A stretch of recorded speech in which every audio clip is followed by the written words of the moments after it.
of the elements, the key elements that services and their stakeholders need to consider in face of these funding cuts?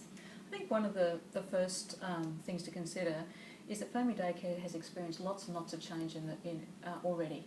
If you think about the changes that have come in over the last 5, 6 or 7 years in family daycare, so there's a lot of experience and skill and expertise in managing change already within family daycare.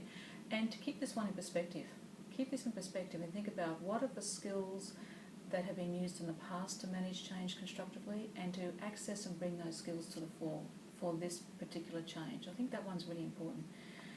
I also think that it's important to engage really, really inclusively with everybody connected to a particular service, and that includes educators, coordinators, parents of the service.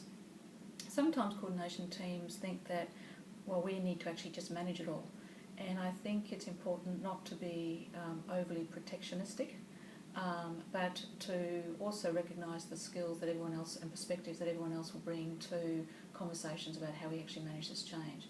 So I think they're the sorts of things that are really important. And I also think that one of the other things to be thinking about is that it's time for family daycare models to be reviewed. It's a great time to do that. So family daycare services, the way they look now, they may look very different in the next 5 years.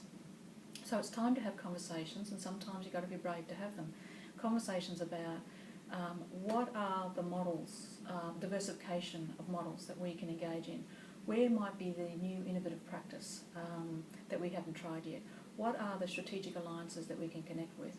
What are some of the mergers with other organisations that may actually be outside of family daycare? They might even be outside of early childhood education and care that we can connect with in order to sustain our business going forward. So I think it's an opportunity to have some broader conversations. Thanks, Amy.